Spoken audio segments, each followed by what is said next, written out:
My Lord, the sixth respondent submits that the manner in which the election process was managed by the fourth respondent up to and including the tallying, verification, and the declaration of the results flies in the face of the provisions of the articles that I've cited. As will be seen in the affidavit of Irene Masit and corroborated with the affidavits of the other form commissioners, the chairperson excluded the majority of the commissioners from the tallying and the verification process. In fact, if you go through the affidavits, you will note that the only duty that they were assigned or that they undertook as regards verification and tallying was when they were summoned by the chairperson to be given the results in the office.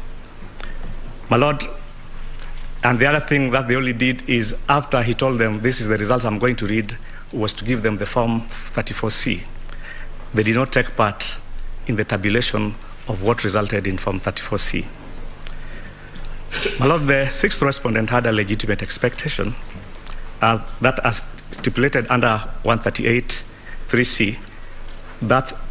the tallying and the verification ought to have been done by the commission and not by an individual commissioner in the person of Chebukati. In fact, the exclusion of these commissioners did not start at that point while they were in Bomas, but it started at the point when he, Mr. Chebukati, unilaterally reassigned them duties that they would take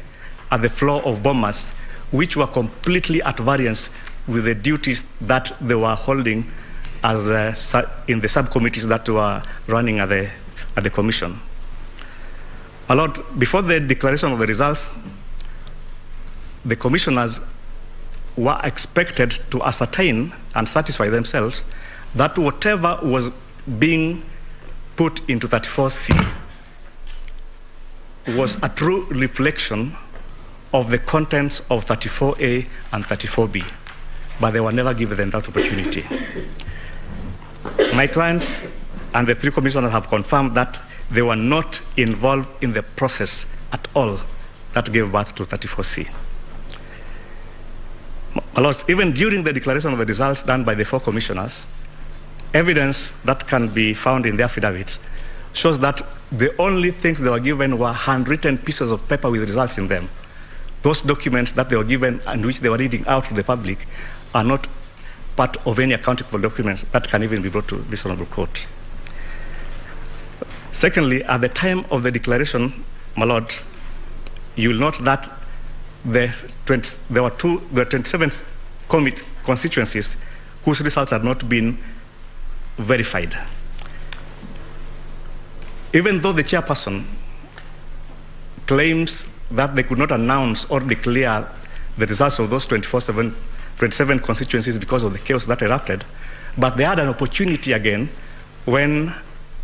things were calmed down and they came back to declare the results of the presidential elect. Can it therefore, my Lord, be said that the process that led to the declaration of the results were transparent, were accountable, or were verifiable if indeed the declared results were accurate? My answer and the answer of the sixth respondent is in the negative.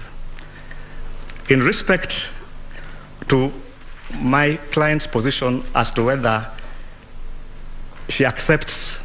or agrees with the results that were announced, at paragraph 73 of her affidavit, she states that without verification of results from the 27 constituencies, I believe it was not possible to determine a winner in the hotly contested 2022 presidential elections, and to that extent, I cannot vouch for the veracity of the result declared by Wafula Chebukati on the 15th, for there was no transparency on his part towards the declaration of results and final figures and were not verified. I was kept in the dark by the chairperson with respect to tallying.